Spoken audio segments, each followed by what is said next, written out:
Commander Jae-woo was drinking his morning coffee when the alarm started screaming across the space station. His coffee cup fell to the floor and broke into pieces as he ran to the main control room. The big screen showed something that made his blood freeze. Thousands of alien ships were coming toward Earth like angry wasps. The ships were huge, much bigger than anything humans had ever built. They looked like metal monsters with glowing red eyes. Their hulls were dark and covered with strange symbols that hurt to look at. The lead ship was so big it blocked out the sun when it passed in front of it. Admiral So-min burst into the control room still wearing her sleeping clothes. She had been awakened by the emergency calls from every human base in the solar system. Her face went white when she saw the alien fleet. The ships kept coming and coming like there was no end to them. The first message came in 17 different languages, but they all said the same terrible thing: surrender now or we will kill every human alive. The voice was cold and metal-like. It did not sound like anything that had ever been alive. The aliens called themselves the Dominion, and they said they ruled 1,000 worlds. Captain Dong-hyun was monitoring all the alien communications. His hands shook as he translated what the aliens were saying to each other. They talked about humans like they were insects, something to step on and forget about. They had been watching Earth for many years, waiting for the right time to attack. The aliens knew everything about human weapons and defenses. They knew where every military base was located. They knew how many ships humans had. They even knew the names of important leaders. The Dominion had been planning this attack for decades. President Hae-won got the news while she was eating breakfast with her family. Her daughter was asking about her school project when the phone rang. The voice on the other end told her that alien ships had surrounded Earth. She kissed her daughter goodbye, knowing she might never see her again. The alien fleet moved closer to Earth like a storm cloud bringing darkness. Their ships were so advanced that human radar could barely detect them. The technology gap was enormous. Humans were like Stone Age people trying to fight jets with clubs and rocks. General Kite watched from his underground bunker as the first alien ships entered Earth atmosphere. They moved with perfect formation like they had done this many times before. The ships cast shadows over entire cities. People in the streets looked up and pointed at the sky. The aliens sent another message. This time it was just for the world leaders. 24 hours to surrender completely or they would start destroying cities one by one. They would begin with the biggest cities and work their way down. They promised to make it slow and painful. President Hae-won called an emergency meeting with leaders from every nation. The room was full of scared and angry faces. Everyone knew that humanity was facing something impossible. The aliens had technology that was hundreds or maybe thousands of years ahead of human science. But something strange happened in that meeting. Instead of panic, there was anger. Instead of fear, there was rage. These aliens thought humans would just give up without a fight. They thought humans were weak and cowardly. They were about to learn how wrong they were. The Chinese leader spoke first. He said his people would never bow to alien masters. The Russian leader agreed and said they would fight with everything they had. The American leader said they would use every weapon in their arsenal. The Indian leader said death was better than slavery. One by one, every nation on Earth made the same choice: they would fight. These aliens could destroy human cities and kill millions of people. But they could not break the human spirit. They could not make humans into slaves. Every person on Earth became a soldier. That day, President Hae-won addressed the world that night. She spoke to 7 billion people who were looking at certain death. Her words were simple: we will not surrender. We will not kneel. We will fight until our last breath. Every human watching felt something powerful growing inside them. The aliens were monitoring human communications. They heard the speech and the response from around the world. They expected humans to beg for mercy or try to negotiate. Instead, humans were preparing for war. Families were saying goodbye. Soldiers were checking their weapons. Young Sik was just 18 years old and worked in a factory making car parts. When he heard the president's speech, he walked to the nearest army base and signed up to fight. The line of volunteers was so long it went around the block 3 times. Old men and young women all wanting to defend their world. The alien commanders were confused. This had never happened before. Every other species had surrendered immediately when they saw the size of the Dominion fleet. But humans were acting like they could actually win against impossible odds. The alien computers could not understand this behavior. Bo-Ra was a school teacher before the aliens came. Now she was learning how to use explosives and assault rifles. She had never held a gun in her life, but she was determined to learn. Her students were evacuated to underground shelters, but she stayed to fight. The aliens gave humanity one last chance to surrender. They broadcast images of their previous conquests, worlds that had been burned to ash, civilizations that had been wiped from existence. They wanted humans to see what happened to species that resisted the Dominion. Instead of surrendering, humans got more angry. The images just proved what everyone already knew. These aliens were murderers who destroyed entire worlds for fun. They had to be stopped even if it cost every human life. The choice was simple: fight or watch. Earth become another dead world. Tejo was a pilot who flew cargo ships between Earth and Mars. When the war started, he volunteered to fly combat missions. His ship was old and slow compared to alien fighters, but he knew every trick for flying in space. He would make those alien pilots work for their victory. The 24-hour deadline came and went. President Haywan sent a message back to the aliens. It was only 3 words: come and take it. The alien fleet began moving toward Earth.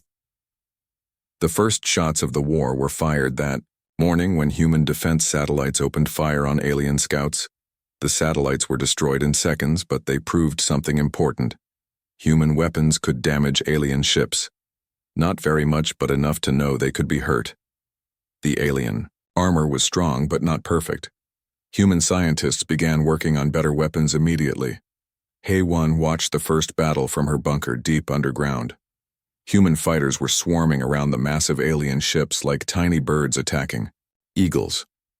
Most of the human ships were destroyed quickly, but some got through. The aliens were not invincible after all. The war for Earth had begun. Private Young Sik crouched behind a pile of broken concrete that used to be a shopping mall. 3 days ago, this was a peaceful street where children played and families walked together. Now it looked like the end of the world. The alien soldiers were coming down the street like walking nightmares. The Dominion warriors were 12 feet tall with forearms and skin like metal. Their weapons could melt through steel, and their armor could stop tank shells. But Young Sik had learned something important in the last 3 days. The aliens could still bleed and die. Sergeant Bo-Ra crawled through the underground tunnels beneath Seoul. She had 20 pounds of explosives strapped to her back and a knife between her teeth. The aliens thought they controlled the surface, but humans owned the underground. Every sewer pipe and subway tunnel had become a weapon. The aliens were used to fighting civilized wars against species that followed rules. Humans had thrown away the rule book on day 1. If the aliens wanted to play with fire, then humans would become fire. They would burn everything down rather than surrender. Lieutenant Tejo watched from his hiding spot as alien soldiers executed civilians in the street. The aliens were trying to break human morale by showing how helpless people were against their superior technology. But they made a terrible mistake. They made it personal. Something dark and terrible was growing inside every human heart. It was not just anger or fear. It was something much worse. It was hatred, pure cold hatred that burned like ice. The aliens had awakened something in humans that should have stayed sleeping forever. Major Yu-Jin commanded a squad of what used to be office workers and store clerks. Now they were something else. They painted their faces with the blood of dead aliens and wore pieces of alien armor as trophies. The transformation from civilians to killers had taken less than a week.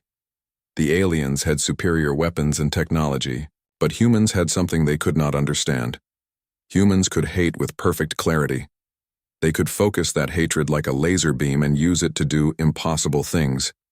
The alien computers could not calculate this variable. Private Young Sik saw his chance when the alien patrol stopped to examine a destroyed human tank.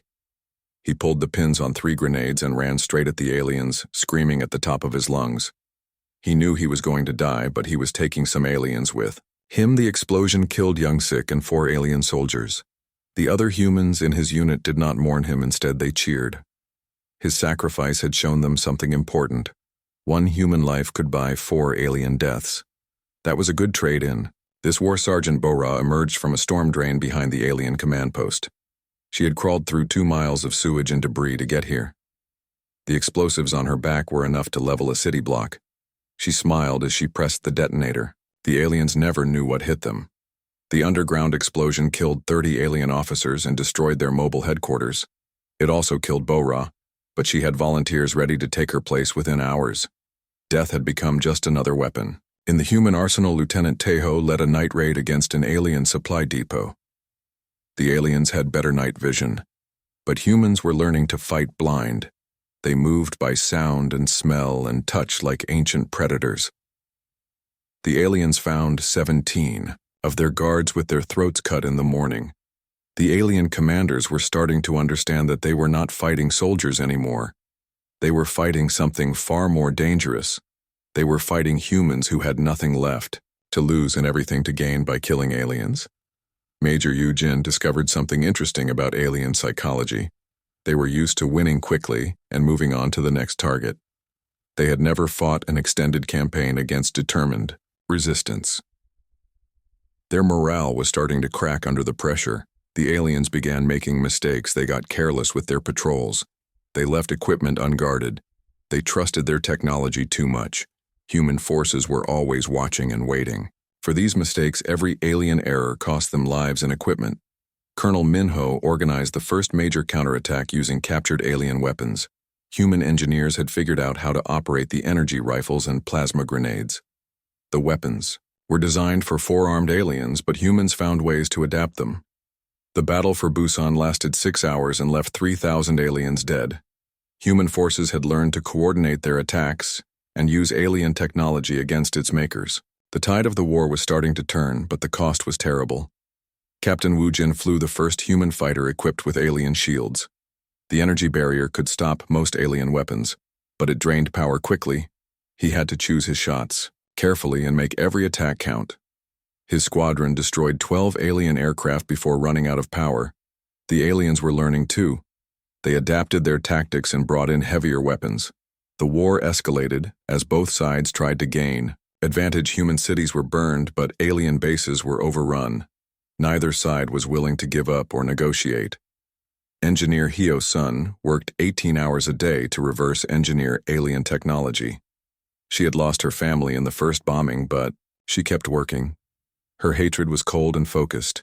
She wanted to give humans the tools they needed to kill more aliens. The breakthrough came when she figured out how alien energy shields worked. Within days, human factories were producing shield generators. The technology was crude compared to alien versions, but it worked. Human tanks and aircraft could now survive direct hits from alien weapons. General Su Young planned the liberation of Seoul. Using the new shield technology, human forces had been hiding in the ruins for weeks waiting for the right moment. Now they had alien weapons and human determination. It was time to take their city back. The battle lasted 3 days. Human forces attacked from every direction at once. They used the sewers and subway tunnels to appear behind alien lines. The aliens found themselves surrounded and cut off from reinforcements. When the smoke cleared, Seoul was back in human hands. The streets were covered with alien bodies. Human soldiers had taken trophies from the dead enemy. Their faces were painted with alien blood and they wore pieces of alien armor. Like war paint, Admiral Ji-hoon received reports from every human settlement. The same story was being repeated across Earth. Humans were adapting and learning to fight back. The aliens still had advantages, but they were no longer invincible. The war was changing. Humans were no longer just defending their homes. They were hunting aliens like wild animals. The prey had become predators and the galaxy was about to learn what humans could do when they were truly angry. General Su Young stood in what used to be Times Square, looking at the burned hulks of alien vehicles scattered across the street. Human soldiers were stripping weapons and armor from the wrecks like scavengers picking over bones the aliens had learned to fear coming into the cities during daylight hours. Captain Wu Jin led the first human squad that was completely equipped with alien technology.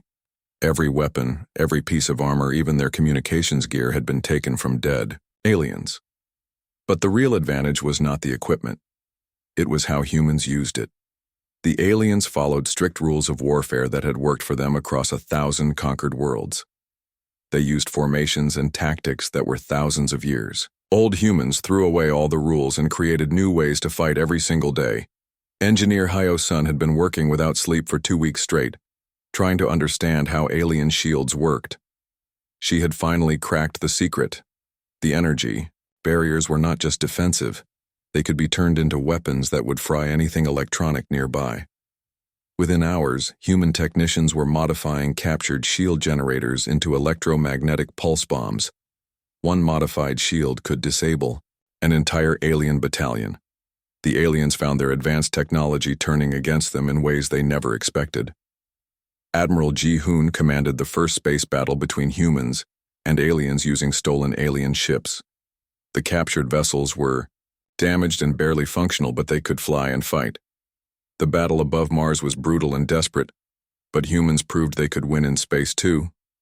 The aliens had expected humans to be crushed within days. Instead, the war was dragging on for months. Human resistance was growing stronger, while alien forces were being worn down by constant attacks. The Dominion had never faced anything like this before. Commander Won Bin intercepted alien communications and discovered something terrifying. The aliens were not just retreating, they were calling for reinforcements. A massive fleet was coming to Earth with weapons that could crack the planet like an egg president. Hae-won received the intelligence report in her underground bunker. The news was worse than anyone had imagined. The main Dominion battle fleet was heading toward Earth with enough firepower to destroy the solar system. They had maybe 6 weeks to prepare. The aliens on Earth began pulling back from human cities, but it was not a retreat. They were regrouping for one final assault that would wipe humanity from existence.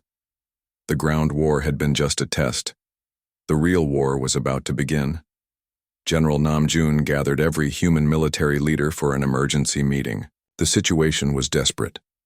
The incoming alien fleet had ships the size of cities armed with planet-killing weapons. Humanity needed a miracle to survive the next month, but humans had learned something important during the ground war. They had learned that superior technology did not guarantee victory. Determination and willingness to sacrifice could overcome almost any advantage. The key was making the enemy pay a price they could not afford.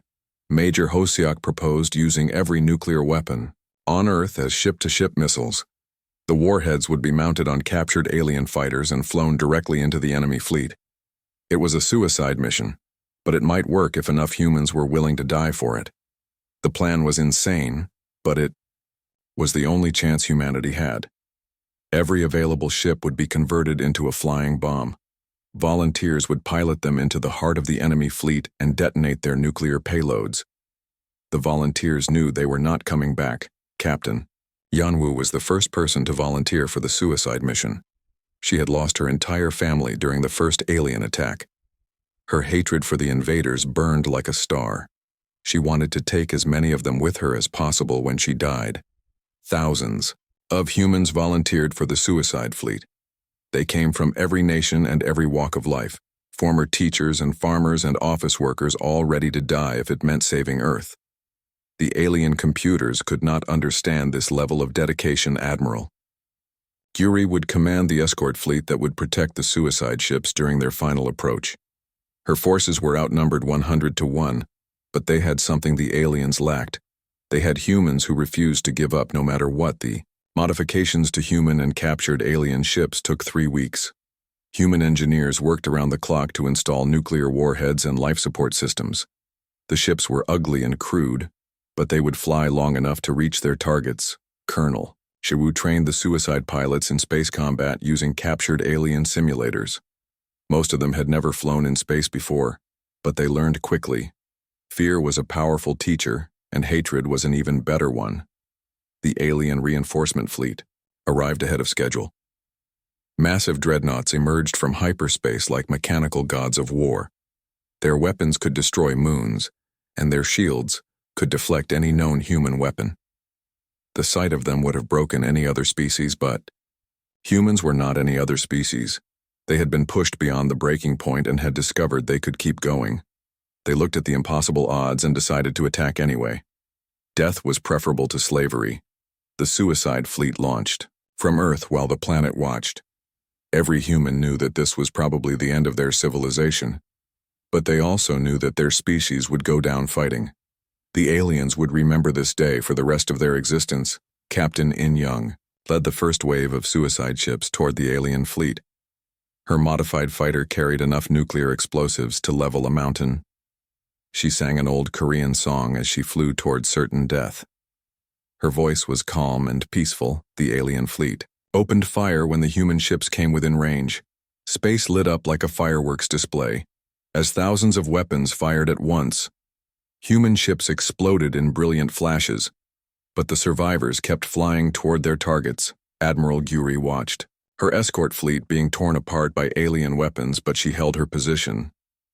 The suicide ships had to reach the enemy fleet, or Earth was doomed. She ordered her remaining ships to ram the alien vessels if necessary. The first nuclear detonation lit up space like a newborn star. Captain In Young had made it through the alien defenses and exploded her warhead inside an enemy dreadnought. The massive alien ship broke apart like a toy, but there were hundreds more behind it. More and more human ships broke through the alien lines. Each explosion took out alien vessels and cleared the way for the ships behind them. The aliens had superior numbers and technology, but humans had something they could never understand. They had the courage to die for something greater than themselves. Commander Kyung-ho watched his cruiser burn as alien plasma bolts tore through the hull. His ship was dying around him, but his crew kept fighting. The engine room was flooded with radiation and the life support was failing, but they would not surrender. The human suicide fleet had penetrated deep into the alien formation, but at a terrible cost. Hundreds of human ships had been destroyed and thousands of volunteers were dead. Space was filled with debris and the frozen bodies of heroes. Captain Dong-min piloted his nuclear-armed fighter through a maze of enemy fire. His ship was hit 3 times but somehow still flying. The warhead in his cargo bay was armed and ready. All he needed was to get close enough to one of the big alien ships, the Dominion. Fleet commanders were starting to panic. These humans were not fighting like any species they had encountered before. Normal beings would retreat when faced with impossible odds, but humans kept attacking even when they knew they would die. Major Yujin led her squadron of converted cargo ships through the alien defensive grid. Each ship carried enough explosives to destroy a city block. They had painted messages on their hulls in alien languages telling the Dominion exactly what humans thought of them. The alien point defense systems were overwhelmed by the sheer number of human attack ships. For every ship they destroyed, 2 more took its place. The humans had turned their entire civilization into a weapon pointed at the heart of the enemy fleet.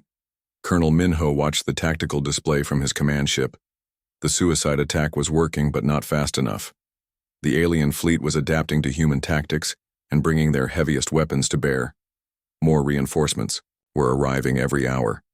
President Haiwan sat in her bunker listening to radio reports from the battle.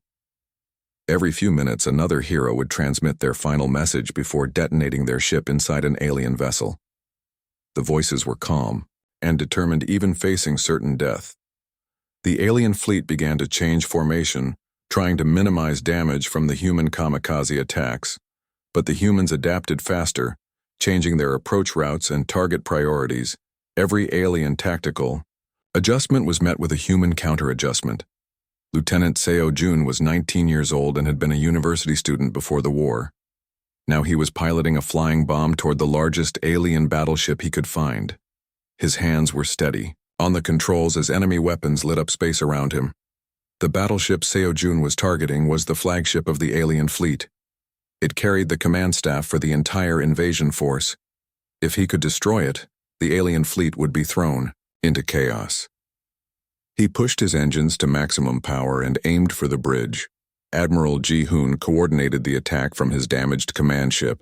Half his fleet was gone, and his own vessel was held together with emergency repairs. But the plan was working. The alien fleet was taking massive casualties and starting to retreat. The aliens had never faced an enemy willing to die for victory. They were used to species that valued survival above all else. The human willingness to trade lives for strategic advantage was something their computers could not calculate or predict. Captain Hyejin rammed her destroyer directly into an alien dreadnought when her nuclear warhead failed to detonate. The collision tore both ships apart, but it created an opening for 3 more human suicide ships to penetrate the alien formation. Engineer Juan Seo had modified his ship to look like debris from a destroyed human vessel. He drifted toward the alien fleet, pretending to be wreckage. When he got close, enough to the enemy command ship, he activated his engines and nuclear payload simultaneously. The explosion could be seen from Earth as a new star in the night sky. The alien command ship and everything within 10 kilometers was vaporized instantly. The loss of their command structure threw the entire Dominion fleet into confusion. General Kite observed the battle from his orbital command post. The human suicide attacks had broken the alien formation and destroyed dozens of their largest ships. But there were still hundreds of enemy vessels left and more arriving every hour. The tide turned when Major Inwu discovered a weakness in the alien fleet deployment. Their ships were so large they could not maneuver quickly. Human fighters now could get inside their defensive perimeter and attack vulnerable areas before the big guns could target them. Squadrons of human fighters began swarming through the alien fleet like angry bees. They targeted engine pods and weapon systems on the massive enemy ships. Each successful attack weakened the aliens and made them more vulnerable to follow-up strikes. Commander Jae-sung led a desperate boarding action against a damaged alien cruiser. His Marines fought their way through corridors, filled with poisonous atmosphere and artificial gravity that kept changing direction. But they reached the reactor room and planted their charges. The alien ship exploded from within, taking 2 other Dominion vessels with it. The blast also created a gap in their defensive line that more human ships could exploit. The aliens were learning that humans could be just as dangerous up close as at long range. The battle raged for 18 hours without pause. Both sides threw everything they had into the fight. Human ships were faster and more maneuverable, but alien vessels had superior weapons and armor. It was a contest between human determination and alien technology. Admiral So-min made the decision that would change everything. She ordered every remaining human ship to concentrate their attack on a single target, the largest alien battleship in the enemy fleet. If they could destroy it, the psychological impact might break alien morale. The final assault began at dawn, Earth time. Every human ship still capable of fighting converged on the alien super battleship. The massive enemy vessel was 3 kilometers long and carried enough firepower to sterilize planets. Captain Tae-hyun led the attack wave in his battered fighters. The alien ship filled his entire field of view as he approached. Its weapons were firing constantly, turning space around it into a storm of energy and metal. But somehow, human ships kept getting through. The super battleship began to list as human attacks, found their marks. Explosions blossomed across its hull like deadly flowers. Each hit weakened its defenses and made it easier for follow-up attacks to penetrate deeper into the ship. Lieutenant Yoon-young made the final run that doomed the alien flagship. Her ship was on fire and losing atmosphere, but her nuclear warhead was still armed. She flew directly into the battleship main reactor and detonated everything she had. The explosion was visible throughout the solar system. The alien super battleship broke apart like a building in an earthquake, taking with it the dreams of easy conquest that had brought the Dominion to Earth. When the light faded, the surviving alien ships were retreating toward deep space. They had learned something terrible about humans that would haunt the galaxy forever. Some species could not be conquered. Colonel Shiwoo floated in the wreckage of his command ship, watching alien reinforcements pour out of hyperspace like a metal waterfall. The human suicide fleet had dealt massive damage to the first Dominion force, but now fresh enemy ships were arriving faster than they could be counted. The new alien vessels were different from the first wave. These were pure warships, built for one purpose: total destruction of enemy forces. Their hulls were black as space and covered with weapon systems that glowed red in the darkness. Major Ho Seok transmitted from his burning fighter as alien plasma melted through his cockpit. He had counted over 2,000 new enemy ships, and more were still arriving. The Dominion was bringing its full military might to bear against humanity. Captain In-young watched her squadron die around her as the fresh alien fleet opened fire. Human ships that had survived the first battle were being torn apart by weapons more powerful than anything they had faced. before the technological gap was widening again. But something had changed in the human forces during the long battle. They had learned to hate with perfect clarity and focus that hatred into devastating effectiveness. Every human pilot knew they were probably going to die, but they were going to make it count. Admiral Gyuri ordered her remaining ships to form up for one final attack. The odds were hopeless, and everyone knew it. But humans had moved beyond caring about odds. They cared only about killing as many aliens as possible before they died. The alien fleet commanders expected the human survivors to retreat or surrender when faced with overwhelming force. Instead, the humans charged straight at them, screaming battle cries in dozens of languages. Their fury was transmitted across every radio frequency. Lieutenant Kyungmin flew his damaged fighter directly into the bridge of an alien cruiser. His ship was held together with emergency patches and prayer. But his nuclear warhead was still functional. The explosion took out the entire forward section of the enemy vessel. Sergeant Bo Young led a boarding party onto a disabled alien ship, using nothing but assault rifles and hand grenades. The aliens inside were 12 feet tall with advanced energy weapons, but they had never faced humans fighting like cornered animals. The human Marines moved through the alien ship like a plague. They killed everything they found and booby-trapped the bodies with explosives. When alien reinforcements arrived, they walked into a series of deadly traps that claimed dozens of lives. Commander Wan Jin discovered that the aliens were not just fighting humans, they were fighting human ghosts. The crews of destroyed ships had uploaded their tactical knowledge into the computer systems of surviving vessels. The dead were still helping the living fight. Captain Yon Su piloted a fighter that had been rebuilt 3 times using parts from destroyed ships. Her weapons were a mixture of human and alien technology held together with determination and raw hate. She had personally killed over 50 aliens and was still counting. The battle became a hurricane of destruction that consumed everything in its path.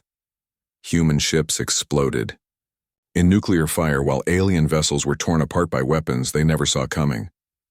Both sides were bleeding technology and lives at an unsustainable rate. General Namwoo coordinated the human defense from his mobile command center. Every few minutes another squadron would be wiped out, but new volunteers kept stepping forward to replace them. Death had become routine, but surrender was not an option. The aliens began using weapons that could destroy planets, but humans found ways to turn, even these against their enemies. When an alien doomsday device misfired, it took out 12 Dominion ships and opened a hole in their battle line. Major Dongsik led a kamikaze attack using captured alien fighters loaded with human nuclear warheads.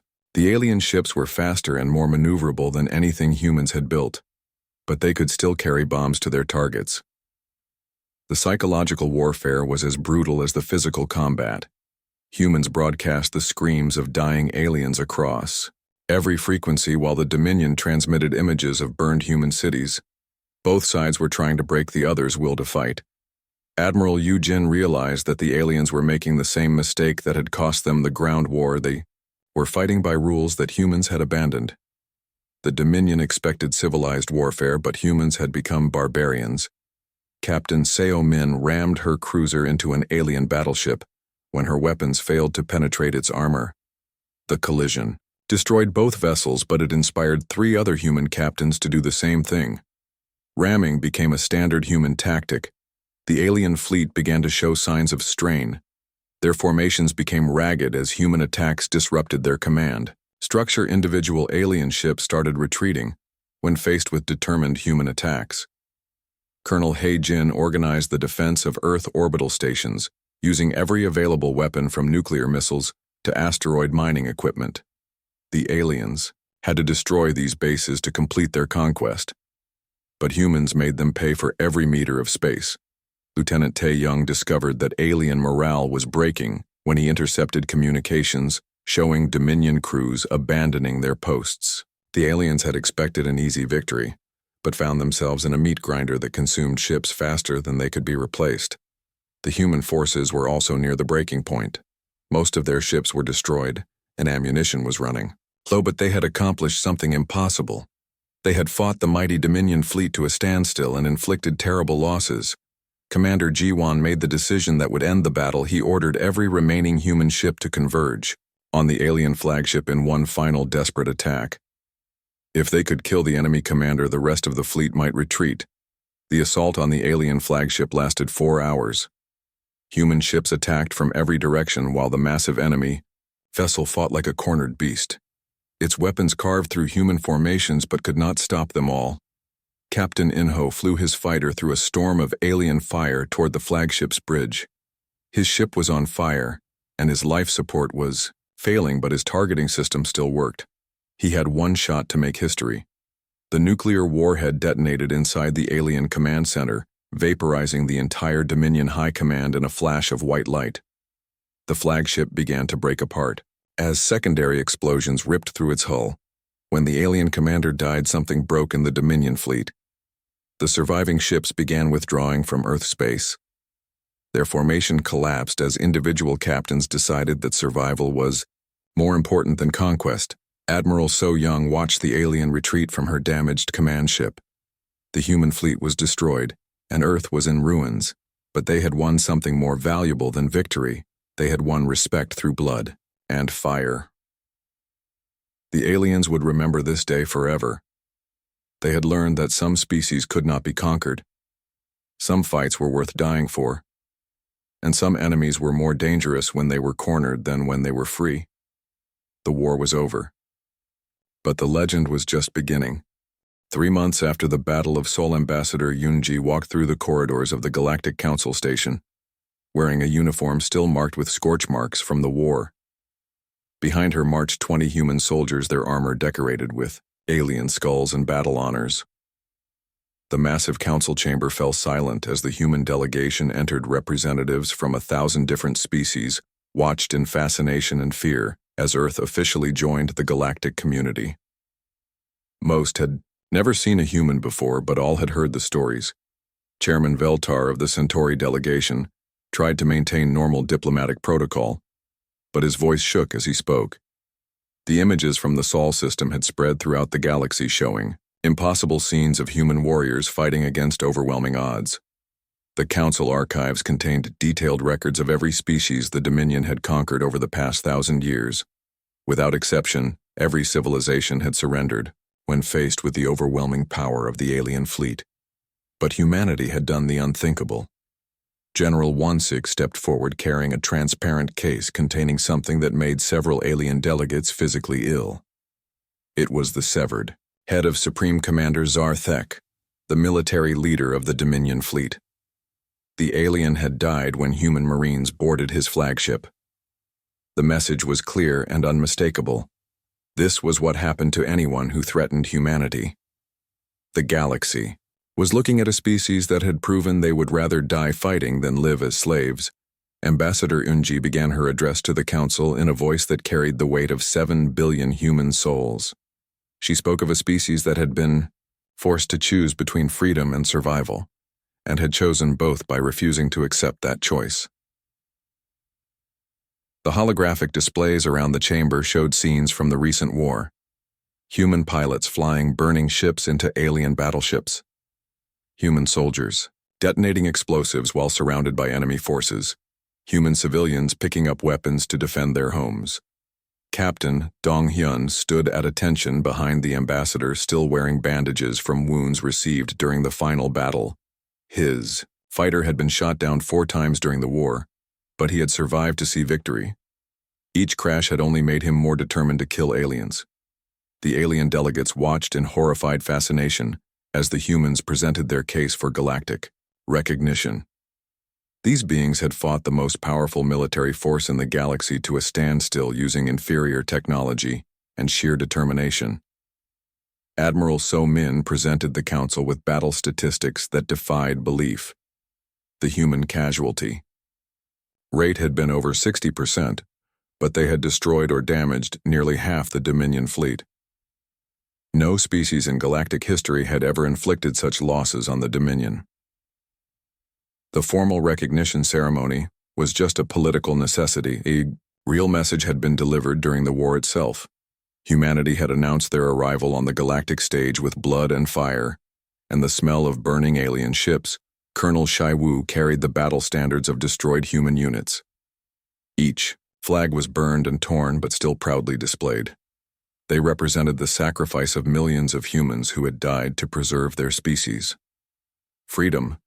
The alien representatives were struggling to understand what they were seeing. These humans showed no signs of the trauma that should follow such a devastating war. Instead, they seemed proud of what they had accomplished. They wore their scars like medals of honor.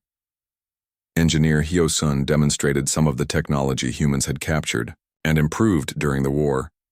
Alien energy weapons that had been modified with human innovation now outperformed their original designs. The galaxy was seeing human adaptability in action. The psychological impact of the human victory was spreading.